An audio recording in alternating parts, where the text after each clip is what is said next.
இந்திய அரசியலமைப்புச் சட்டம் என்பது வெறும் அச்சிடப்பட்ட விதிகள் அடங்கிய புத்தகம் மட்டுமல்ல. அது ஒரு ஜீவனுள்ள ஆவணம். அது தொடர்ந்து வளர்ந்து கொண்டே இருக்கிறது. இந்த விளக்கத்துல கடந்த 70 வருஷங்கள்ல உச்சநீதிமன்றத்தோட முக்கிய தீர்ப்புகள் எப்படி இந்த அரசியலமைப்பிற்கு உயிர் கொடுத்திருக்கு, அது எப்படி உலகின் மிகப்பெரிய ஜனநாயகத்தோட உரிமைகளையும் நிர்வாகத்தையும் வடிவமைச்சிருக்குன்னு நம்ம பார்க்க போறோம். முதல்ல உச்சநீதிமன்றத்தோட அடிப்படை பங்கு என்னன்னு பாப்போம். அதுக்கப்புறம் அரசியலமைப்பு உருவான முதல் சில தசாப்தங்கள் வழியா பயணிப்போம். ஒரு முக்கியமான மோதலை பத்தி தெரிஞ்சுக்குவோம். அப்புறம் உரிமைகள் எப்படி விரிவாக்கப்பட்டுச்சுன்னு பாப்போம்.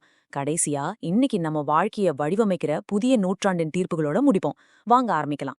சரி, அப்ப உச்சநீதிமன்றத்தோட பங்கு என்னதான்? அது அரசியல் அமைப்போட இறுதி மொழிபெயர்ப்பாளர்னு நினைச்சுக்கோங்க. அதோட தீர்ப்புகள் வெறும் வழக்குகளை முடிக்கிறதில்ல, அதுவே நாட்டுக்கு சட்டமா மாறுது. நாடு எப்படி ஆளப்படணும்னோ, ஒவ்வொரு குடிமகனோட அடிப்படை உரிமைகள் என்னென்னோ அது நேரடியா வரையறுக்குது. சரி, இப்போ சுதந்திர இந்தியாவோட முதல் 20 வருஷங்களுக்கு போவோம். அதாவது 1950கள் மற்றும் 60கள். இது ஒரு அஸ்திவாரம் போட்ட காலம். இந்த காலகட்டத்துல தான் நீதிமன்றம் நம்ம அடிப்படை உரிமைகளோட எல்லைகளை வரைய ஆரம்பிச்சுது. இதனால அடிக்கடி அரசாங்கத்தோட அதிகாரத்துக்கும் நீதிமன்றத்துக்கும் இடையே ஒரு இழுபறி ஏற்பட்டுச்சு. முதல்ல ரோமேஷ் தப்பார் வழக்கு. கிராஸ் ரோட்ஸ் அப்படிங்கிற ஒரு பத்திரிகைய அரசாங்கம் தடை செஞ்சப்போ உச்சநீதிமன்றம் தலையிட்டது.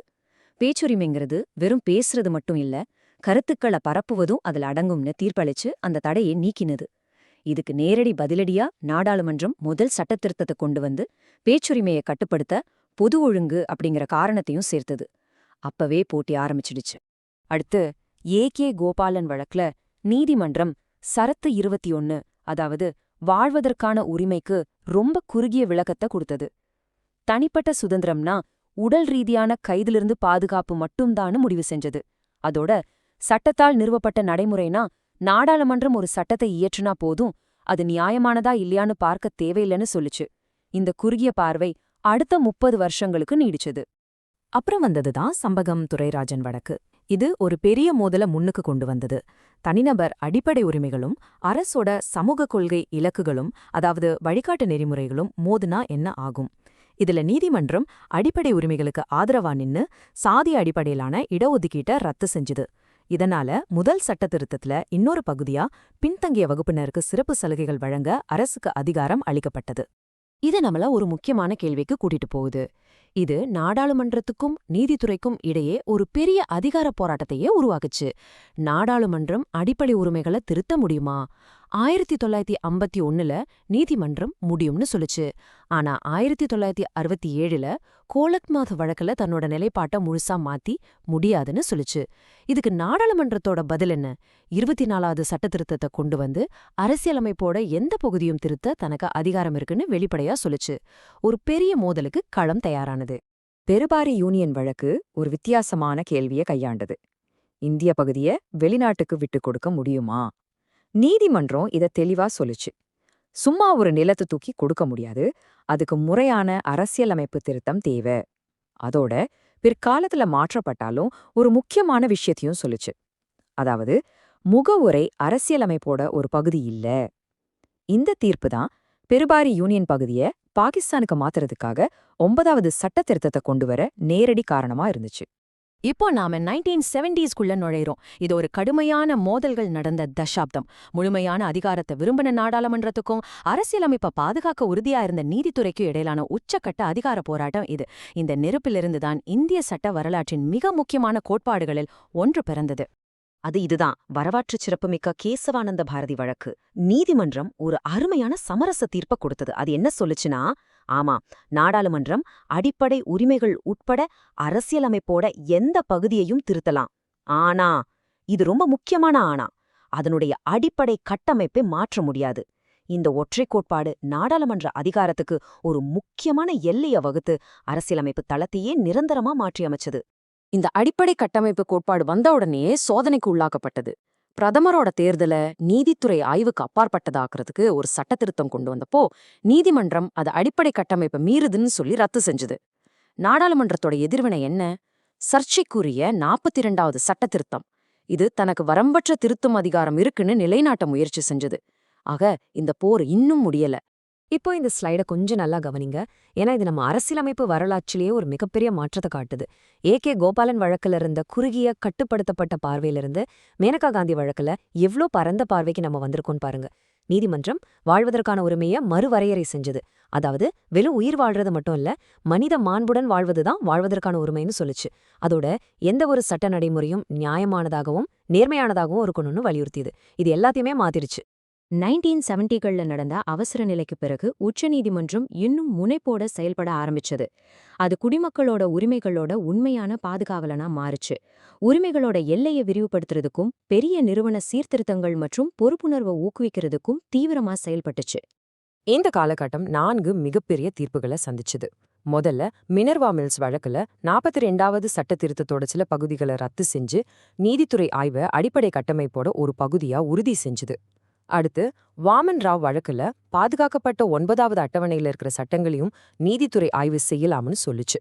அப்புறம் மண்டல் வழக்குன்னு பிரபலமா அறியப்பட்ட இந்திர சஹானி வழக்கு ஓபிசி இடஒதுக்கீட உறுதி செஞ்சாலும் இடஒதுக்கீடுக்கு 50% உச்சவரம்பையும் கிரீமி லேயர் கொள்கையும் அறிமுகப்படுத்துச்சு. கடைசியா எஸ்ஆர் பொம்மை வழக்கு சரத்து 356ஐ பயன்படுத்தி மாநில அரசுகளை கலைக்கிற மத்திய அரசோட அதிகாரத்தை பெருமளவு குறைச்சது. இங்க நீதிமன்ற தீர்ப்புகள் எப்படி நேரடியா புது சட்டங்களுக்கு வழிவகுக்குதுங்கிற ஒரு சுவாரஸ்யமான விஷயத்த நம்ம பாக்குறோம். முஸ்லிம் பெண்களுக்கான ஜீவனாம்சம் தொடர்பான ஷாபானு தீர்ப்பை மாத்திரத்துக்காக நாடாளுமன்றம் ஒரு புது சட்டத்தையே கொண்டு வந்தது. பணியிட பாலியல் துன்புறுத்தல் தொடர்பான விசாகா வழிகாட்டுதல்கள் பல வருஷங்களுக்கு அப்புறம் நாடாளுமன்றம் ஒரு முறையான சட்டத்தை இயற்றும் வர ஒரு சட்ட வெற்றிடத்தை நிரப்பியது. கிஹோடோ ஹோலோஹான் வழக்கு கட்சித் தாவல் தடை சட்டத்தை உறுதி செஞ்சு தேர்தல் நேர்மைய பலப்படுத்துச்சு. கல்வி உரிமையோட பயணம், நீதிமன்றத்தோட விளக்கம் எப்படி அரசியலமைப்பு மாற்றத்துக்கு வழிவகுக்குங்கிறதுக்கு ஒரு சரியான உதாரணம். இது மோகினி ஜெயின் வழக்குல ஆரம்பிச்சது. அங்கதான் நீதிமன்றம் முறையா இது ஒரு அடிப்படை உரிமைன்னு அறிவிச்சது. உன்னிகிருஷ்ணன் வழக்கு அதை இன்னும் தெளிவுபடுத்தி 14 வயசு வரைக்குமான குழந்தைங்களுக்கு மட்டும்தான் வரையறுத்தது. இந்த நீதித்துறை ஊந்துதலோட உச்சமா 86வது சட்டத்திருத்தம் வந்தது. இது சரத்து 21A சேர்த்து கல்வி உரிமைய ஒரு தனிப்பட்ட அடிப்படை உரிமையா மாத்துச்சு. நம்ம 21ஆம் நூற்றாண்டுக்குள்ள நுழையும் போது நீதிமன்றம் ஒரு புதிய சவால்களை சந்திக்க ஆரம்பிச்சது. சீர்திருத்தங்கள் மூலமா ஜனநாயகத்தை ஆழப்படுத்துறது, அப்புறம் இந்த நவீன காலத்துல தனி உரிமை மற்றும் தனிநபர் சுதந்திரங்களை பத்தின நம்ம புரிதலை விரிவுபடுத்துறதுல நீதிமன்றம் கவனம் செலுத்துச்சு. இந்த நூற்றாண்டுல நீதித்துறையால பல சீர்திருத்தங்கள் கொண்டு வரப்பட்டுச்சு. தேர்தல் காலத்துல ஏடிஆர் வழக்கு நம்ம வேட்பாளர்களை பத்தி தெரிஞ்சுக்க அறியும் உரிமையை கொடுச்சுது. பியூசிஎல் வழக்கு வாக்குப்பதிவு யந்திரங்கள்ல நோட்டா ஆப்ஷனை கொண்டு வந்துச்சு. லிலி தாமஸ் தீர்ப்பு தண்டனை பெற்ற அரசியல்வாதிகளை உடனடியா தகுதி நீக்கம் செய்ய வழி செஞ்சது. தேர்தலையும் தாண்டி பிரகாஷ் சிங் வழக்கு முக்கியமான காவல்துறை சீர்திருத்தங்களுக்கு வழிவகுத்தது. 4வது நீதிபதிகள் வழக்கு நீதிபதிகள் நியமனத்துக்கான கொலீஜிய முறையும் மீண்டும் உறுதி செஞ்சது. இப்போ நம்ம காலத்தோட ஒரு உண்மையான மைல்கல் தீர்ப்பு புட்டசுவாமி வழக்கு. ஒருமனதான தீர்ப்புல நீதிமன்றம் தனி உரிமைக்கான உரிமை ஒரு அடிப்படை உரிமைனும் அது சரத்து 21 கீழ் வாழ்வதற்கான உரிமையோட ஒரு உள்ளார்ந்த பகுதினும் அறிவிச்சது. முக்கியமா தனி உரிமையை கட்டுப்படுத்த முயற்சி செய்யற எந்த ஒரு சட்டத்துக்கும் 3 அடுக்கு சோதனையா அறிமுகப்படுத்துச்சு. இது இந்த டிஜிட்டல் யுகத்துல தனிநபர் சுதந்திரத்தை பாதுகாக்க ஒரு புதிய உயர்ந்த தரத்தை நிர்ணயிச்சது. தனியுரிமை மற்றும் கண்ணியம் அப்படிங்கிற இந்த அடித்தளத்தை வச்சு நீதிமன்றம் தொடர்ச்சியா பல மாற்றங்களை கொண்டு வந்த தீர்ப்புகளை கொடுத்தது. நவ்தீத் சிங் ஜோஹர் வழக்கு ஓரினச் சேர்க்கையை குற்றமற்றதாக்கியது. ஜோசப் ஷைன் வழக்கு விபச்சாரம் குறித்த பழமையான சட்டத்தை ரத்து செஞ்சது. ஷயாரா பானு வழக்கு உடனடி முத்தலாக் முறையா அரசியலமைப்புக்கு எதிரானதுன்னு அறிவிச்சது. இந்த ஒவ்வொரு தீர்ப்பும் தனிநபர் சுயாட்சி மற்றும் சுதந்திரத்தோட எல்லையை பெருமளவு விரிவுபடுத்தியது. ஆக இந்த முழு பயணத்தையும் நம்ம திரும்பி பார்க்கும்போது ஒரு விஷயம் ரொம்ப தெளிவா தெரியுது. இந்திய அரசியலமைப்பு என்பது காலத்தால் உறைந்து போன ஒரு நினைவு சின்னமும் இல்ல, அது ஒரு ஜீவனுள்ள சுவாசிக்கிற ஆவணம். அது நம்ம சமூகத்தோட மாறிவரும் தேவைகளுக்கேற்ப பெரும்பாலும் உச்சநீதிமன்றத்தோட துணிச்சலான விளக்கங்கள் மூலமா வளர்ந்திருக்கு, தன்னை தானே தகவமைச்சுக்கிட்டு இருக்கு. வாங்க முக்கியமான விஷயங்களை ஒரு சின்ன மறுபார்வை பார்ப்போம். அரசியலமைப்போட அடிப்படை கட்டமைப்பை மீற முடியாது. சரத்து 21 வெறும் உயிர் வாழ்றதை தாண்டி கண்ணியம், தனியுரிமை, கல்வின்னு பல விஷயங்களை உள்ளடக்கியதா வளர்ந்திருக்கு. நீதிமன்றம் பெரிய சீர்திருத்தங்களுக்கு ஒரு ஊக்கசக்தியா தன்னை நிலைநிறுத்தியிருக்கு. அது தொடர்ந்து தனிநபர் உரிமைகளுக்கும் அரசோட சமூக இலக்குகளுக்கும் இடையே சமநிலையை ஏற்படுத்த முயற்சிக்குது. தேர்வுகளுக்கு தயாராகிறவங்களுக்கு இந்த அட்டவணை ஒரு சிறந்த ரிவிஷன் கருவி. இது மிக முக்கியமான கோட்பாடுகளை, அது சம்பந்தப்பட்ட வழக்குகள் மற்றும் அரசியலமைப்பு சரத்துகளோட இணைக்குது. உங்க படிப்பு குறிப்புகளுக்காக இதை நிச்சயமா ஒரு ஸ்கிரீன்ஷாட் எடுத்து வச்சுக்கோங்க. இந்திய அரசியல் அமைப்பில் இருக்கிற ஒரே ஒரு வரி, வெறும் ஒரே ஒரு வரி, எப்படி நம்ம உச்சநீதிமன்றத்தோட தீர்ப்புகளால வருஷ கணக்குல வளர்ந்து இன்னைக்கு ஒரு பெரிய உரிமைகளோட ஆலமரமா நிக்குதுன்னு பார்க்க போறோம். ஆமாங்க, அதுதான் சரத்து 21. அதாவது நம்ம எல்லாருக்கும் இருக்கிற வாழ்வதற்கான உரிமை. வாங்க, அந்த உரிமையோட அற்புதமான பயணத்தையும் அதுக்கு காரணமான முக்கியமான தீர்ப்புகளையும் பத்தி விரிவா பார்க்கலாம். சரி, இந்த பயணத்துல நம்ம எங்கெல்லாம் போக போறோம்னு ஒரு சின்னதா பார்த்துடலாம். முதல்ல சரத்து 21னா என்ன, அதோட ஆணிவேர் என்னன்னு புரிஞ்சுக்க போறோம். அப்புறமா அந்த உரிமைகள் எப்படி கொஞ்சம் கொஞ்சமா விரிய ஆரம்பிச்சது, அதுல கண்ணியம், நடைமுறை உரிமைகள்லாம் எப்படி வந்துச்சுன்னு பார்ப்போம். அது மட்டும் இல்ல, சமூக, பொருளாதார, சுற்றுச்சூழல் உரிமைகள்னு அது எப்படி இன்னும் பெருசா வளர்ந்துச்சுன்னு, இந்த நவீன காலத்துல என்னென்ன புது உரிமைகள் வந்திருக்குன்னு தெரிஞ்சுக்க போறோம். கடைசியா இதெல்லாத்தையும் தேர்வுல எப்படி ஞாபகம் வச்சுக்கிறது, எது முக்கியம்னு ஒரு சின்ன ரிவிஷனும் பண்ணிடலாம். ஓகே, முதல்ல அதோட அடித்தளத்திலிருந்து ஆரம்பிக்கலாம். எல்லாத்துக்கும் ஆரம்ப புள்ளி இதுதான். வாங்க, இதுக்குள்ள கொஞ்சம் ஆழமா போவோம். பாருங்க, இந்த ஒரே ஒரு வரிதான், ஆனா எவ்வளோ சக்தி வாய்ந்தது. சட்டத்தால் நிறுவப்பட்ட நடைமுறையின்படி அன்றி எந்த ஒரு நபரின் வாழ்க்கையையும் அல்லது தனிப்பட்ட சுதந்திரத்தையும் பறிக்கக்கூடாது. இவ்வளோதாங்க. ஆனா இதோட உண்மையான அர்த்தம் என்ன, அது உடனே நமக்கு கிடைக்கல. பல வருஷங்களா நம்ம நீதித்துறை தான் கொஞ்சம் கொஞ்சமா இதை விலக்கி இதோட அர்த்தத்தை ரொம்பவே பெருசாக்கியிருக்கு. ஆரம்பத்துல சட்டத்தால் நிறுவப்பட்ட நடைமுறைன்னு சொன்னா அதுக்கு ரொம்ப குறுகிய அர்த்தம் தான் இருந்துச்சு. அப்போ ஒரு முக்கியமான கேள்வி வருது இல்லையா, வாழ்வதுனா என்ன? சும்மா மூச்சு விட்டுட்டு உயிரோட இருந்தா போதுமா? ஒரு விலங்கு மாதிரி வாழ்றது தானா வாழ்க்கை? உச்சநீதிமன்றம் இதுக்கு ரொம்ப தெளிவா அழுத்தமா ஒரு பதில் சொல்லியிருக்கு, இல்லவே இல்லேன்னு. வாழ்க்கைங்கிறது அதை விட ரொம்ப பெரிய விஷயம். அது எப்படி பெருசாச்சுன்னு தான் இப்ப நம்ம பார்க்க போறோம். இதை நாம இன்னும் சுலபமா புரிஞ்சிக்க ஒரு சின்ன உருவகத்தை பயன்படுத்தலாம். சரத்து 21 ஒரு சின்ன விதை மாதிரி நினைச்சுக்கோங்க. நம்ம உச்சநீதிமன்றம் என்ன பண்ணுச்சுன்னா, தன்னோட தீர்ப்புகள் மூலமா அந்த விதைக்கு தண்ணி ஊத்தி உரம் போட்டு ஒரு பிரம்மாண்டமான ஆலமரமா வளர்த்தெடுத்திருக்கு. அந்த மரத்துல வர்ற ஒவ்வொரு புது கிளையும் நமக்கு கிடைச்ச ஒரு புது உரிமை. இந்த ஆலமரம் இன்னைக்கும் வளர்ந்துட்டே தான் இருக்கு. அதுக்கு ஒரு சூப்பரான சமீபத்திய உதாரணத்தை பார்த்துட்டு அப்புறமா அதோட வேர்களுக்கு போவோம். கொஞ்ச வருஷம் முன்னாடி 2018ல ரிசர்வ் வங்கி கிரிப்டோ கரன்சி வர்த்தகத்துக்கு தடை விதிச்சு ஒரு அறிவிப்பு வெளியிட்டது. ஆனா உச்சநீதிமன்றம் என்ன சொன்னுச்சு தெரியுமா? இது சரியில்லை, இது சரத்து 19(1) படி ஒருத்தரோட தொழில் வர்த்தகம் செய்யற சுதந்திரத்தை பறிக்குதுன்னு சொல்லி அந்த தடையை நீக்கிருச்சு. பாத்தீங்களா, இன்னைக்கு இருக்கிற டிஜிட்டல் உலகம் வரைக்கும் இந்த உரிமைகளோட வளர்ச்சி எப்படி போயிட்டு இருக்குன்னு. சரி, இந்த ஆலமரம் வளர சில முக்கியமான வழக்குகள் ரொம்ப உதவியா இருந்துச்சு. ஏடிஎம் ஜெபல்பூர் வழக்கு, கோலக்நாத் வழக்கு மாதிரி சில வழக்குகள் இருந்தாலும் நம்ம ஆலமரத்தோட முக்கியமான தண்டு பகுதின்னு சொன்னா அது நிச்சயமா 1978ல வந்த மேனகா காந்தி வழக்கு தான். ஏன் தெரியுமா? அந்த வழக்குல தான் உச்சநீதிமன்றம் சட்ட நடைமுறைனா அது சும்மா ஏதோ ஒரு நடைமுறையா இருக்கக்கூடாது, அது நியாயமானதா, நேர்மையானதா, காரண காரியத்தோட இருக்கணும்னு ஒரு புது விளக்கத்தையே கொடுத்துச்சு. சொல்லப்போனா இதுதான் சரத்து 21க்கு ஒரு புது வாழ்க்கையே கொடுத்தது. சரி, அந்த தண்டுலேருந்து எப்படி முதல் கிளைகள் முளைக்க ஆரம்பிச்சதுன்னு இப்ப பார்க்கலாம். வெறும் உயிரோட இருக்கிறது மட்டும் வாழ்க்கை இல்லைன்னு சொன்னாங்கல்ல, அப்போ வேற என்னென்னலாம் அதுல சேருது, வாங்க பாப்போம். இந்த ஆரம்ப காலத்துல வந்த வழக்குகள் ரொம்ப முக்கியம். முதல்ல 1967ல சத்வந்த் சிங் ஷாஹ்னி வழக்கு. இதுல என்ன சொன்னாங்கன்னா, வெளிநாடு போறது கூட நம்ம தனிப்பட்ட சுதந்திரத்துல ஒரு பகுதிதான்னு சொன்னாங்க. அப்புறம் 1978 ஒரு முக்கியமான வருஷம். சுனில் பத்ரா வழக்குல கைதிகளை தனிமை சிறையில அடைக்கக்கூடாதுன்னு சொன்னாங்க.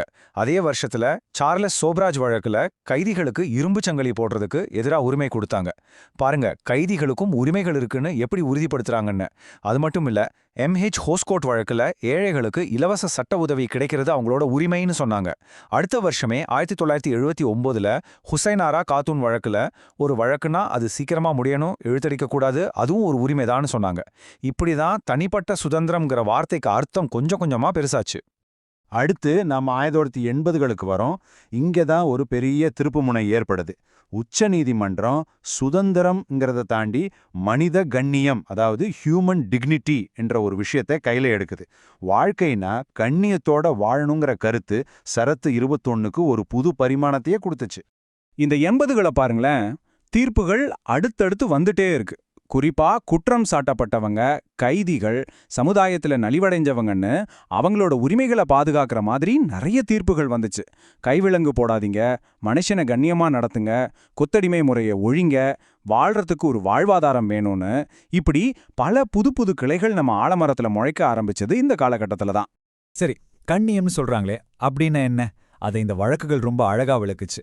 1980ல பிரேம்சங்கர் சுக்லா வழக்கு சும்மா எடுத்ததுக்கெல்லாம் கைவிலங்க போடக்கூடாதுன்னு சொல்லிச்சு. அதே வருஷம் கிஷோர் சிங் வழக்கு போலீஸ் யாரையும் மனிதாபிமானமற்ற முறையில நடத்தக்கூடாதுன்னு பாதுகாப்பு கொடுத்துச்சு. அடுத்த வருஷம் 1981ல பிரான்சிஸ் கௌரேலி வழக்கு ரொம்ப முக்கியம். இதுல தான் கண்ணியமா வாழறதுனா என்ன, அதுக்கு தேவையான அடிப்படை வசதிகள் ஏன் ஒரு கைதிக்கு கூட கிடைக்கணும்னு சொன்னாங்க. அவளையே 1982ல ஒருத்தரோட நற்பெயருக்கு களங்கம் வராம பாத்துக்கிறது கூட ஒரு உரிமைதான்னு சொன்னாங்க.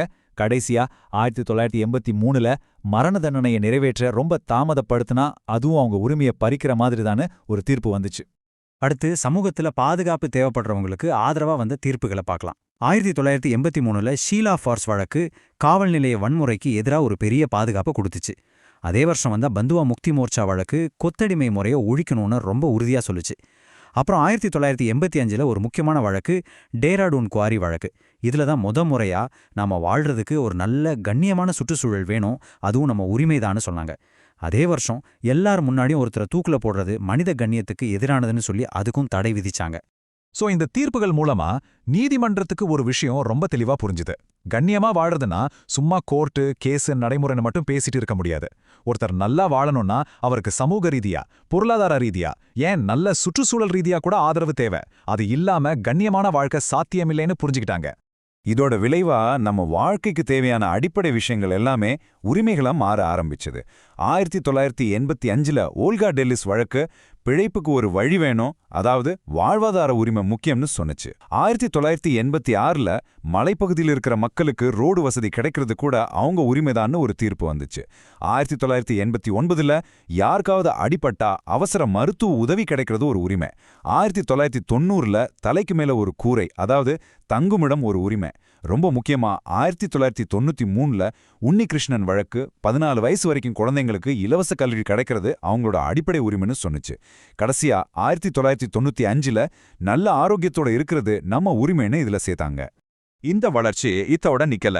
1996ல சக்மா அகதிகள் வழக்குல யாரையும் ஒரு மாநிலத்தை விட்டு வலுக்கட்டாயமா வெளியேற்றக்கூடாதுன்னு சொன்னாங்க. அதேபோல அரசு மருத்துவமனைக்கு போனா சரியான நேரத்துல சிகிச்சை கிடைக்கணும், வழக்குன்னா நேர்மையா நடக்கணும்னு சொன்னாங்க. முக்கியமா டாக்டர் வாடேரா வழக்குல நாம சுவாசிக்கிற காற்று, குடிக்கிற தண்ணி இது ரெண்டும் சுத்தமா இருக்கணும், அது நம்ம உரிமைன்னு ரொம்ப உறுதியா சொன்னாங்க. வேலூர் வழக்கு கூட சுற்றுச்சூழலை பாதுகாக்கிறத பத்தி தான். கடைசியா 1997ல சமூக பொருளாதார நீதி கிடைக்கிறது கூட நம்மளோட வாழ்வுரிமையோட ஒரு பகுதிதான்னு சொன்னாங்க. இப்படியே நம்ம 21ஆம் நூற்றாண்டுக்குள்ள நுழையிறோம். இங்கேயும் பாருங்க, சரத்து 21 சும்மா இல்ல, இந்த நவீன காலத்தோட புது புது சவால்களுக்கு ஏத்த மாதிரி அதுவும் தன்னை மாத்திக்கிட்டு வளர்ந்துகிட்டே இருக்கு. 21ஆம் நூற்றாண்டில வந்த உரிமைகள் இன்னும் சுவாரஸ்யமானது. குடும்ப ஓய்வூதியம் வாங்குறது, நிலையான வளர்ச்சி, அதாவது நம்ம சுற்றுச்சூழல பாதிக்காம வளர்ச்சி அடைகிறது, அப்புறம் இந்த காதை கிழிக்கிற சத்தத்துல இருந்து விடுதலை, இது எல்லாமே உரிமைகளா வந்துச்சு. இதுல ரொம்பவே ஆச்சரியமான ஒரு விஷயம் என்னன்னா, 2012ல ராம்லீலா மைதான சம்பவம் வழக்குல நல்லா நிம்மதியா தூங்குறது கூட நம்மளோட அடிப்படை உரிமைதான்னு உச்சநீதிமன்றம் சொன்னுச்சு. யோசிச்சு பாருங்க, தூங்குறது கூட ஒரு உரிமை. அடுத்து ஒரு வரலாற்று சிறப்புமிக்க தீர்ப்பு 2017ல வந்த KS புட்டசாமி வழக்கு. இந்த தீர்ப்புல ரைட் டு பிரைவசி, அதாவது தனிமனித ரகசியம் காக்கும் உரிமை நம்ம வாழ்வுரிமையோட ஒரு பிரிக்க முடியாத அங்கம்னு உச்சநீதிமன்றம் ரொம்ப தெளிவா அறிவிச்சிட்டாங்க.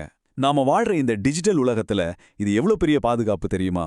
நம்ம தனிப்பட்ட விஷயங்கள்ல யாரும் தலையிட முடியாதுங்கிற ஒரு பெரிய உத்தரவாதம் இது.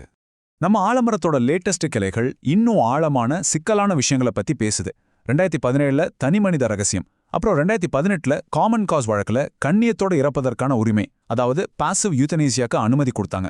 ரொம்ப சமீபமா 2024ல பருவநிலை மாற்றத்தோட பாதிப்புகள்ல இருந்து நம்மளை பாதுகாத்துக்கிறது கூட நம்மளோட உரிமைதான ஒரு முக்கியமான தீர்ப்பு வந்திருக்கு. பாருங்க, இந்த சரத் 21ஓட வளர்ச்சி எங்கேயும் நிக்கல. ஓகே, இவ்வளோ விஷயங்கள் பார்த்தாச்சு. இப்போ இது எல்லாத்தையும் வேகமா ஒரு தடவை ரிவைஸ் பண்ணிடலாம். முக்கியமா பரீட்சைக்கு என்னென்னலாம் ஞாபகம் வச்சுக்கணும்னு பார்த்துடலாம். நம்ம ஆலமர கதையை மறுபடியும் ஞாபகப்படுத்திக்கலாம். இது ரொம்ப சுலபமா புரிய வைக்கும். சரத் 21ஓட அந்த ஒரிஜினல் வரிதான் விதை. மேனகா காந்தி வழக்கு போட்டது ஒரு பலமான தண்டு. கண்ணியம், வாழ்வாதாரம், சுற்றுச்சூழல்ல வந்த தீர்ப்புகள் எல்லாம் அதோட கிளைகள்.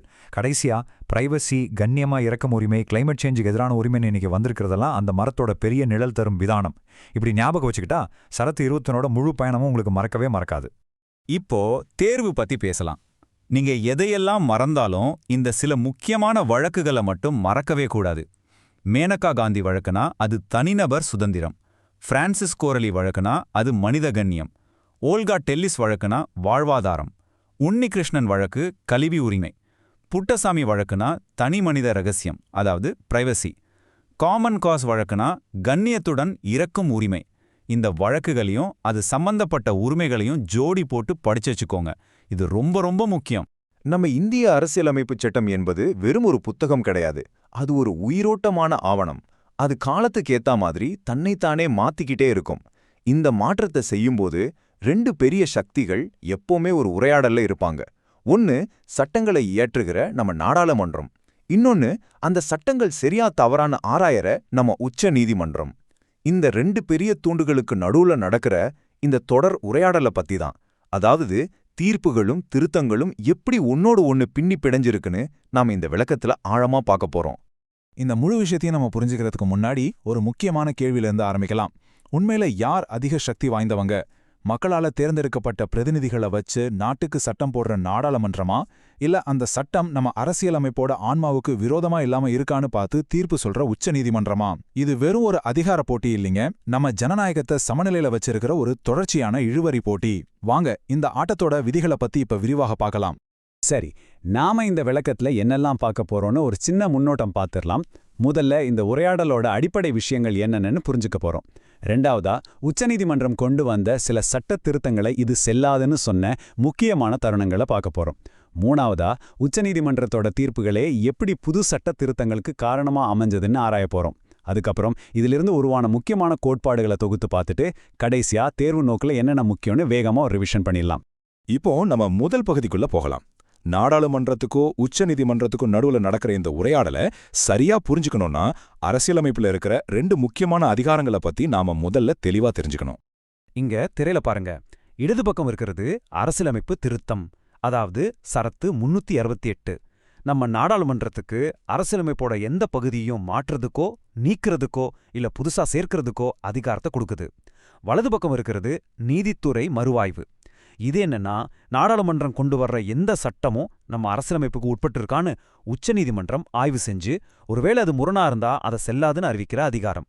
இந்த 2 அதிகாரங்களும் சந்திக்கிற புள்ளில தான் நம்ம கதையை ஆரம்பிக்குது. சரி, இப்போ அரசியலமைப்போட பாதுகாவலன் அப்படிங்கிற தன்னோட பொறுப்பை உச்சநீதிமன்றம் எப்படி நிலைநாட்டுச்சுன்னு பார்க்கலாம். அதாவது நாடாளுமன்றம் பெரும்பான்மையோட நிறைவேற்றின சில சட்ட திருத்தங்களை இது அரசியலமைப்போட அடிப்படைக்கே எதிரா இருக்குன்னு சொல்லி உச்சநீதிமன்றம் எப்படி ரத்து செஞ்சதுங்கிற வரலாற்று முக்கியத்துவம் வாய்ந்த வழக்குகளை நாம இப்ப பார்க்க போறோம். இந்த அட்டவணை உச்சநீதிமன்றத்தால அரசியலமைப்புக்கு முரணானதுன்னு அறிவிக்கப்பட்ட திருத்தங்களோட பட்டியலை காட்டுது. ஒரு நிமிஷம் இந்த முழு அட்டவணையும் பாருங்க. இதுல நிறைய வழக்குகள் இருக்கு. நாம இப்போ இதுல இருக்கிற ஒவ்வொரு முக்கியமான வழக்கையும் அது எந்த திருத்தத்தை எதிர்த்து வந்துச்சு, அதுக்கு நீதிமன்றம் என்ன தீர்ப்பு கொடுத்துச்சுன்னு விரிவாக பார்க்க போறோம். இதுல இருக்கிற ஒவ்வொன்றுமே இந்திய அரசியல் வரலாற்றுல ஒரு மைல்கல் தாங்க. இந்த வரிசையில நம்ம முதல்ல பார்க்க வேண்டியது 1967ல வந்த கோலக்நாத் வழக்கு. இந்த வழக்குல சொத்துரிமை சம்பந்தமான 17வது திருத்தம் கேள்விக்குள்ளாக்கப்பட்டது. அப்போ உச்சநீதிமன்றம் ஒரு அதிரடியான தீர்ப்பை கொடுத்துச்சு. என்னன்னா, ஒரு சட்ட திருத்தம் மூலமாக கூட மக்களோட அடிப்படை உரிமைகளை நாடாளுமன்றத்தால பறிக்கலே முடியாது அப்படின்னு ரொம்ப திட்டவட்டமா சொல்லிட்டாங்க. இது நாடாளுமன்றத்தோட அதிகாரத்துக்கு வைக்கப்பட்ட ஒரு பெரிய தடையா பார்க்கப்பட்டுச்சு. அடுத்து இந்திய நீதித்துறையோட வரலாற்றே மாத்தி எழுதின கேசவானந்த பாரதி வழக்கு 1973ல 13 நீதிபதிகள் கொண்ட ஒரு பெஞ்ச் இந்த தீர்ப்பு கொடுத்தாங்க. இதுல கோலக்நாத் வழக்கின் தீர்ப்பை மாத்தி யோசிச்சாங்க. நாடாளுமன்றத்துக்கு அரசியலமைப்பு திருத்த முழு அதிகாரம் இருக்கு, ஆனா ஒரு கண்டிஷன் சொன்னாங்க. அதுதான் அடிப்படை கட்டமைப்பு, அதாவது பேசிக் ஸ்ட்ரக்சர் கோட்பாடு. சிம்பிளா சொல்லணும்னா, நீங்க வீட்டோட சுவரை மாத்தலாம், கதவை மாத்தலாம், ஆனா வீட்டோட அஸ்திவாரத்தையும் மாத்த முடியாது. அந்த அஸ்திவாரம் தான் அடிப்படை கட்டமைப்பு. 1980ல வந்த மினர்வா மில்ஸ் வழக்கு இந்த அடிப்படை கட்டமைப்பு கோட்பாட்டை இன்னும் உறுதிப்படுத்துச்சு. நெருக்கடி நிலை அப்போ கொண்டு வந்த 42வது திருத்தம் நாடாளுமன்றத்தோட திருத்தும் அதிகாரத்துக்கு எல்லையே கிடையாது, அதை எந்த கோர்ட்டும் கேள்வி கேட்க முடியாதுன்னு சொல்லிச்சு. ஆனா உச்சநீதிமன்றம் வரம்பில்லாத அதிகாரம் ஜனநாயகத்துக்கே ஆபத்துன்னு சொல்லி அந்த பகுதிகளை ரத்து பண்ணுச்சு. நீதித்துறை மறு ஆய்வு செய்யறதே அரசியலமைப்போட அடிப்படை கட்டமைப்பு தான், அதை நாடாளுமன்றத்தால நீக்க முடியாதுன்னு ஆணித்தரமா சொல்லிச்சு. இந்த அடிப்படை கட்டமைப்பு கோட்பாடு எப்படி படிப்படியா வளர்ந்துச்சுன்னு இந்த டைம்லைன்ல சுருக்கமா பார்க்கலாம். 1967 கோலக்நாத் வழக்குல அடிப்படை உரிமைகளை திருத்தவே முடியாதுன்னு ஒரு இறுக்கமான நிலைப்பாடு எடுக்கப்பட்டது. 1973 கேசவானந்த பாரதி வழக்குல தான் அடிப்படை கட்டமைப்புங்கிற ஒரு பேலன்ஸ்டான கோட்பாடு உருவாக்கப்பட்டது. கடைசியா 1980 மினர்வா மில்ஸ் வழக்குல நீதித்துறை மறு ஆய்வு மாதிரியான விஷயங்களும் இந்த அடித்தடை கட்டமைப்போட ஒரு பகுதிதான்னு உறுதியாச்சு. இன்னும் சில முக்கியமான வழக்குகளையும் நாம கண்டிப்பா தெரிஞ்சுக்கணும். 1975ல இந்திரா காந்தி வழக்குல பிரதமரோட தேர்தல் சம்பந்தமான வழக்குகளை நீதிமன்றம் விசாரிக்க முடியாதுன்னு சொன்ன 39வது திருத்தத்தை உச்ச நீதிமன்றம் ரத்து பண்ணுச்சு. 1992 கிகோட்டோ ஹோலோஹான் வழக்குல கட்சித்தாவல் தடை சட்டத்தின் கீழே சபாநாயகரோட முடிவு தான் இறுதின்னு சொன்னதை கோர்ட்டு ஏத்துக்கல. ரொம்ப சமீபமா 2015ல நீதிபதிகளை நியமிக்கிறதுக்காக கொண்டு வந்த தேசிய நீதிபதிகள் நியமன ஆணையத்தை NJSC உருவாக்கிய 99வது திருத்தத்தையே உச்சநீதிமன்றம் முழுசா ரத்து செஞ்சிடுச்சு. கடைசியா 2021ல மாநிலங்களோட அதிகாரத்துல தலையிடுதுன்னு சொல்லி கூட்டுறவு சங்கங்கள் தொடர்பான 97வது திருத்தத்தோட ஒரு பகுதியை ரத்து செஞ்சது. சரி, இதுவரைக்கும் நாம நாணயத்தோட ஒரு பக்கத்தை தான் பார்த்தோம். இப்போ அடுத்த பக்கத்தை பார்க்கலாம். சில சமயம் உச்சநீதிமன்றத்தோட தீர்ப்புகளே நாடாளுமன்றம் புதுசா சட்ட திருத்தங்களை கொண்டு வரதுக்கு ஒரு தூண்டுதலா, ஒரு வினையூக்கியா அமைஞ்சிடும். அந்த மாதிரி சுவாரஸ்யமான நிகழ்வுகளை நாம இப்ப பார்க்கலாம். இந்த 2வது அட்டவணை அதுதான் சொல்லுது. உச்ச நீதிமன்றத்தோட தீர்ப்புகளால நாடாளுமன்றம் கொண்டு வந்த சட்ட திருத்தங்களா இது காட்டுது. இங்க என்ன நடக்கும்னா, கோர்ட் ஒரு தீர்ப்பு கொடுக்கும். அந்த தீர்ப்போட தாக்கத்தை சரி பண்றதுக்காகவோ இல்ல அதுல இருக்கிற ஒரு ஓட்டையை அடைக்கவோ பார்லிமெண்ட் ஒரு புது திருத்தத்தையே கொண்டு வந்துரும். இதுல இருந்து சில முக்கியமான உதாரணங்களை இப்போ ஒன்னொன்னா பார்க்கலாம். நம்ம அரசியலமைப்புல செஞ்ச முதல் திருத்தமே இதுக்கு ஒரு அருமையான உதாரணம். சம்பகம் துரைராஜன் வழக்குல ஜாதி அடிப்படையிலான இடஒதுக்கீடு அடிப்படை உரிமைக்கு எதிரானதுன்னும், ரோமேஷ் தப்பார் வழக்குல பேச்சுரிமைக்கு கட்டுப்பாடு போட முடியாதுன்னும் கோர்ட்டு தீர்ப்பு கொடுத்துச்சு. இதனால சமூக சீர்திருத்த சட்டங்களை கொண்டு வரதுல சிக்கல் ஏற்பட்டுச்சு. இந்த தீர்ப்புகளோட தாக்கத்தை சரி செய்யறதுக்காகவே நாடாளுமன்றம் வேகமா முதல் திருத்தத்தை கொண்டு வந்து இடஒதுக்கீட்டையும் பேச்சுரிமைக்கான நியாயமான கட்டுப்பாடுகளையும் உறுதி செஞ்சது. நம்ம முன்னாடியே பார்த்த கோலக்நாத் வழக்கு உங்களுக்கு ஞாபகம் இருக்கா? அடிப்படை உரிமைகளை திருத்த பார்லிமெண்ட்டுக்கு அதிகாரம் இல்லைன்னு உச்சநீதிமன்றம் சொல்லிடுச்சு. இத நாடாளுமன்றம் தன்னோட இறையாண்மைக்கு விடப்பட்ட சவாலா பார்த்துச்சு. இதுக்கு நேரடியா பதிலடி கொடுக்கற மாதிரி நாடாளுமன்றம் 24வது திருத்தத்தை கொண்டு வந்துச்சு. இதன் மூலமா சரத்து 368ஐயே திருத்தி அடிப்படை உரிமைகள் உட்பட எதை வேணும்னாலும் திருத்துற அதிகாரம் எங்களுக்கு இருக்குன்னு நாடாளுமன்றம் மறுபடியும் தன்னோட அதிகாரத்தை நிலைநாட்டுச்சு. இது ஒரு நேரடியான பதிலடி நடவடிக்கை. அடுத்து சமூக நீதி வரலாற்றுல ரொம்ப முக்கியமான மண்டல் கமிஷன் வழக்கு, அதாவது இந்திரா சாவ்னி வழக்கு. 1992ல வந்த இந்த தீர்ப்பு ஓபிசிக்கான 27% இடஒதுக்கீட்டை உறுதி செஞ்சது. ஆனா பதவி உயர்வுல இடஒதுக்கீடு கொடுக்கக்கூடாதுன்னும் மொத்த இடஒதுக்கீடு 50% தாண்டக்கூடாதுன்னும் சில நிபந்தனைகளையும் விதிச்சது.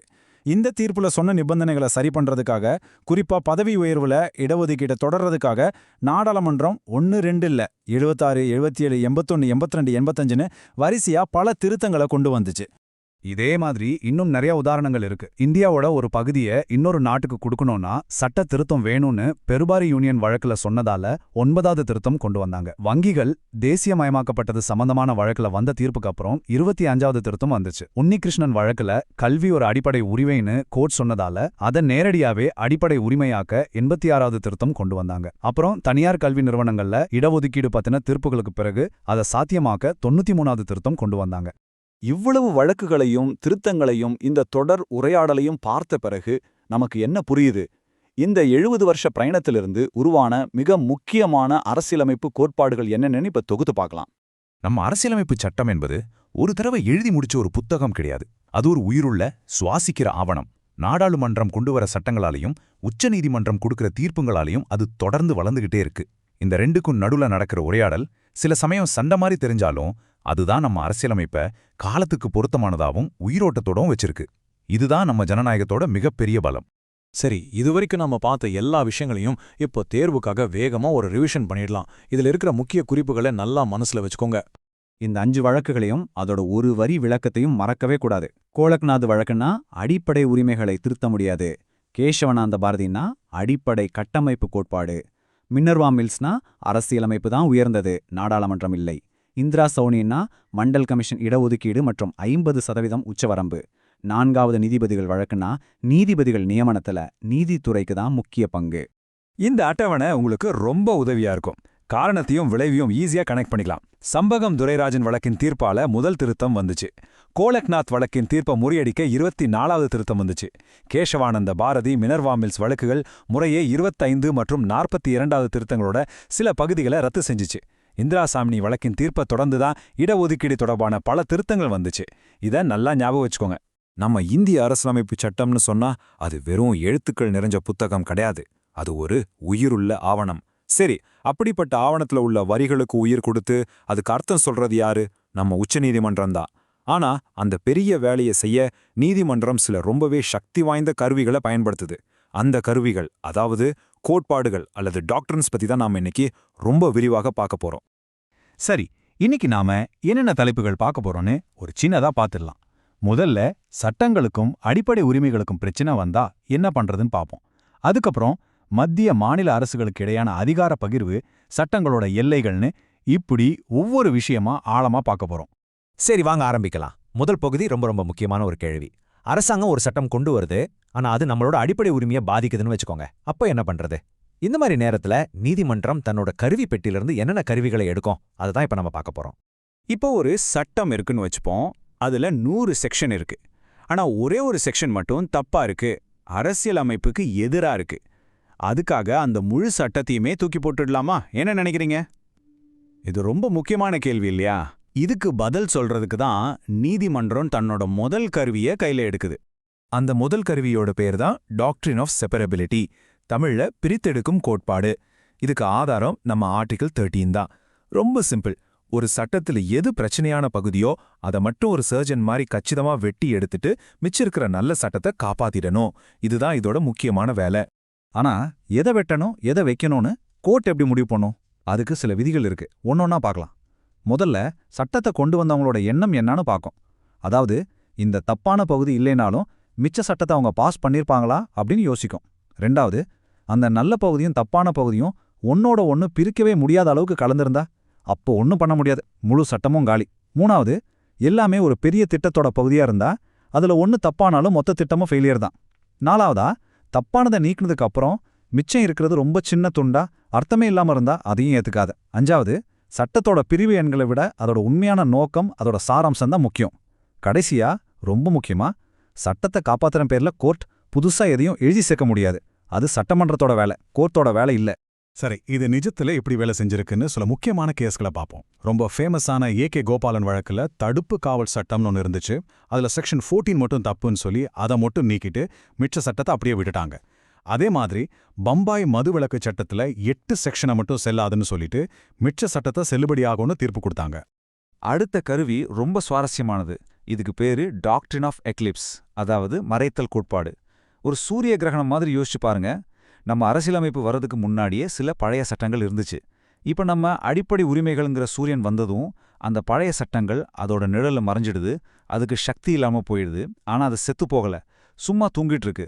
ஒருவேளை அந்த அடிப்படை உரிமைங்கிற சூரியன்ல ஏதாவது மாற்றம் செஞ்சா மறைஞ்சிருந்த அந்த பழைய சட்டம் மறுபடியும் முழிச்சுக்கிட்டு உயிர் பெற்றுவிடும். ஆனா இங்க ஒரு முக்கியமான விஷயத்தை நீங்க கவனிக்கணும். இந்த கிரகண கோட்பாடு நம்ம கான்ஸ்டியூஷன் வரதுக்கு முன்னாடி இருந்த சட்டங்களுக்கு மட்டும்தான் அதையெல்லாம் திரும்ப கொண்டு வர முடியும். ஆனா நம்ம கான்ஸ்டியூஷன் வந்த அப்புறம் அடிப்படை உரிமையை மீறி ஒரு சட்டம் போட்டா அது பிறக்கும் போதே செல்லாத குழந்தை மாதிரி, அது வாய்ட் அபினிஷியோ, அதுக்கு உயிரே கிடையாது. அதனால அதை திரும்ப உயிர்ப்பிக்கவே முடியாது. இதுதான் ரெண்டுக்கும் உள்ள வித்தியாசம். இந்த பகுதியில் நாம கடைசியா பார்க்கறது டாக்ட்ரின் ஆஃப் வேவர், அதாவது உரிமை துறப்பு கோட்பாடு. இது ரொம்ப சிம்பிளான விஷயம். எனக்கு என்னோட அடிப்படை உரிமைகள் வேண்டாம், நான் விட்டு கொடுக்குறேன்னு எந்த ஒரு குடிமகனும் சொல்ல முடியாது. ஏன் தெரியுமா? ஏன்னா இந்த உரிமைகள் எல்லாம் ஒரு தனி நபருக்கு மட்டும் கொடுத்ததில்ல, நம்ம ஒட்டுமொத்த சமுதாயத்தோட நலனுக்காக கொடுத்தது. அதனால இது கட்டாயம். நீங்க வேணும் வேண்டான்னு முடிவு பண்றதுக்கு இது ஒரு ஆப்ஷன் கிடையாது. சரி, இதுவரைக்கும் ஒரு சட்டம் தனிநபரோட உரிமையோட மோதுனா என்ன பண்றதுன்னு பார்த்தோம். இப்போ 2 அரசாங்கமே மோதிக்கிட்டா என்ன பண்றது? அதாவது பார்லிமெண்ட்டும் ஒரு சட்டம் போடுது, ஸ்டேட் லெஜிஸ்லேச்சரும் அதே விஷயத்துல சட்டம் போடுது. இப்ப யாரோட சட்டம் ஜெயிக்கும்? இந்த அதிகார போட்டியை கோர்ட் எப்படி சரி பண்ணுதுன்னு பார்க்கலாம். இந்த மாதிரி நேரத்துல தான் நீதிமன்றம் doctrine of Beed and substance, அதாவது சாராம்ச கோட்பாட்டை யூஸ் பண்ணுது. பித் அண்ட் சப்ஸ்டன்ஸ்னா ஒரு விஷயத்தோட உண்மையான சாரம், அதோட ஆன்மான்னு அர்த்தம். கோர்ட் ஒரு சட்டத்தோட மேலோட்டமான வார்த்தைகளை பார்க்காது. அதுக்கு பதிலா இந்த சட்டத்தோட உண்மையான நோக்கம் என்ன, இது எதை பத்தி பேசுதுன்னு அதோட ஆழத்துக்கு போய் பார்க்கும். அப்படி பார்த்து அது யூனியன் லிஸ்ட்ல வருமா, ஸ்டேட் லிஸ்ட்ல வருமா, இல்ல கன்கரண்ட் லிஸ்ட்ல வருமானு கரெக்டா கண்டுபிடிச்சிட்டோம். உதாரணத்துக்கு எஃப்இன் பல்சாரா கேஸ் எடுத்துக்கோங்க. பாம்பாயில ஒரு மதுவிலக்கு சட்டம் கொண்டு வந்தாங்க. அது மாநில அரசோட அதிகாரம். ஆனா அந்த சட்டம் கொஞ்சம் யூனியன் லிஸ்ட்ல இருக்கிற இறக்குமதி ஏற்றுமதியும் பாதிச்சுது. அப்போ கோர்ட் என்ன சொன்னுச்சுன்னா, இதோட சாராம்சம், இதோட பித் அண்ட் சப்ஸ்டன்ஸ் மதுவிலக்கு தான், அது ஸ்டேட் லிஸ்ட் தான், அதனால இந்த சட்டம் செல்லும் அப்படின்னு தீர்ப்பு கொடுத்தது.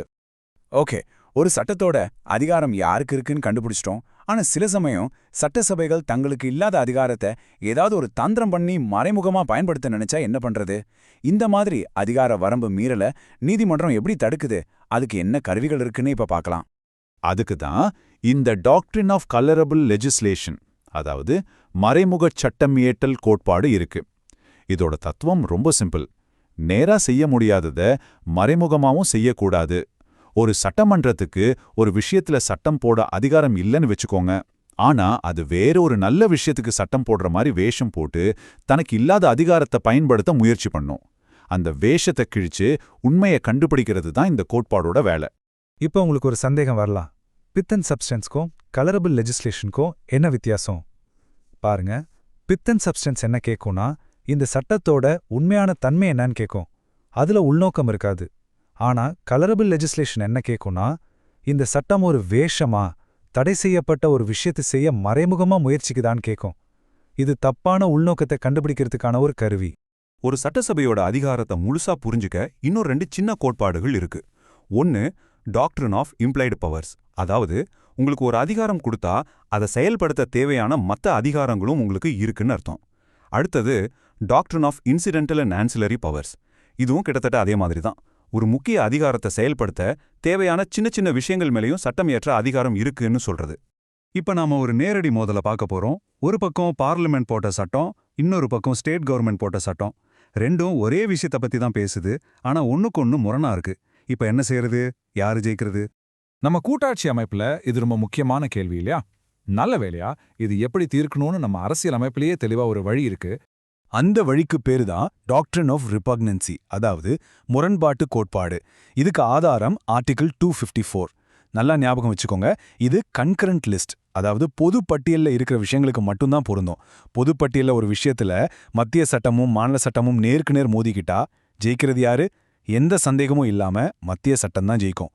மாநில சட்டம் எந்த அளவுக்கு மோதுதோ அந்த அளவுக்கு செல்லாம போயிடும். இதுவரைக்கும் நாம பார்த்ததெல்லாம் குறிப்பிட்ட பிரச்சனைக்கு யூஸ் பண்ற ஸ்பெஷல் டூல்ஸ். இனிமே பார்க்க போறது ஒட்டுமொத்த அரசியல் அமைப்பையுமே கோர்ட் எப்படி அணுகுது, எப்படி படிக்குது, எப்படி அதுக்கு அர்த்தம் கொடுக்குதுங்கிற சில பொதுவான மெத்தட்ஸ். இதுல ரொம்பவே சக்தி வாய்ந்த ஒரு கருவி ப்ராஸ்பெக்டிவ் ஓவர் ரூலிங். தமிழ்ல சொன்னா வருங்காலத்திற்கு மட்டும் பொருந்தும் தீர்ப்பு. கோலக்நாத் வழக்குல உச்சநீதிமன்றம் ஒரு வரலாற்று சிறப்புமிக்க தீர்ப்பு சொல்லிச்சு. பார்லிமெண்ட் இனிமே அடிப்படை உரிமைகளை திருத்த முடியாதுன்னு சொல்லிட்டாங்க. ஆனா உடனே ஒரு பிரச்சனை. அப்போ இதுக்கு முன்னாடி திருத்தினதெல்லாம் என்ன ஆகும்? பெரிய குழப்பம் வருமே. அதனால கோர்ட் என்ன சொன்னுச்சுன்னா, கவலைப்படாதீங்க, இந்த ரூல் இன்னையிலிருந்து, அதாவது எதிர்காலத்துக்கு மட்டும்தான், பழசு எதுவும் நாங்க தொடல அப்படின்னு சொன்னாங்க. இதுதான் ப்ராஸ்பெக்டிவ் ஓவர் ரூலிங், குழப்பத்தை தவிர்க்கிற ஒரு அருமையான வழி. இதை தவிர இன்னும் சில வழிகளையும் கோர்ட் பயன்படுத்துது. ஒன்று டாக்ட்ரின் ஆஃப் ஹார்மோனியஸ் கன்ஸ்ட்ரக்ஷன், அதாவது இணக்கமான பொருள் விளக்க கோட்பாடு. அரசியலமைப்புல 2 விதிகள் ஒன்னோட ஒன்று மோதுற மாதிரி தெரிஞ்சா அதை சண்டை போட வைக்காம ரெண்டுக்குமே உயிர் கொடுத்து இணக்கமா வேலை செய்ய வைக்கிறது. அப்புறம் 2 பார்வை இருக்கு. ஒன்று லிபரல் இன்டர்பிரிட்டேஷன், அதாவது தாராளமான பொருள் விளக்கம். இது அரசியலமைப்பை காலத்துக்கு ஏத்த மாதிரி வளரும் ஒரு உயிருள்ள ஆவணமா பார்க்குது. இன்னொன்று லிட்ரல் இன்டர்பிரிட்டேஷன், அதாவது சொற்பொருள் விளக்கம். இதுல என்ன வார்த்தை இருக்கோ அதுக்கு என்ன அர்த்தமோ அதை மட்டும் எடுத்துக்கிறது. கோர்ட் கேஸ்க்கு ஏத்த மாதிரி இந்த 2 பார்வைக்கும் நடுவில் ஒரு பேலன்ஸை மெயின்டைன் பண்ணும். சரி, இவ்ளோ நேரம் நாம நீதிமன்றத்தோட டூல் கிட்ல இருந்த நிறைய முக்கியமான டூல்ஸை பத்தி பார்த்தோம். இப்போ பரீட்சை கண்ணோட்டத்துல எதெல்லாம் நாம கண்டிப்பா ஞாபகம் வச்சுக்கணும்னு ஒரு தடவை வேகமா ரிவைஸ் பண்ணிடலாம். உங்க எக்ஸாம்ஸை பொறுத்த வரைக்கும் நாம பார்த்த முக்கியமான ஆர்டிகல்ஸ், முக்கியமான வழக்குகள், குறிப்பா பித் அண்ட் சப்ஸ்டன்ஸ்க்கும் கலரபிள் லெஜிஸ்லேஷனுக்கும் உள்ள வித்தியாசத்தை நல்லா புரிஞ்சுக்கோங்க. இந்த கோட்பாடுகள் எல்லாம் வெறும் சட்ட விதிகள் மட்டும் கிடையாது. இது நம்ம ஜனநாயகத்தையும் நம்ம உரிமைகளையும் பாதுகாக்கிற கருவிகள். இதை நாம புரிஞ்சுக்கிட்டா நம்ம அரசியலமைப்பு எப்படி உயிரோட்டமா இயங்குதுங்கிறத நம்ம புரிஞ்சுக்கலாம்.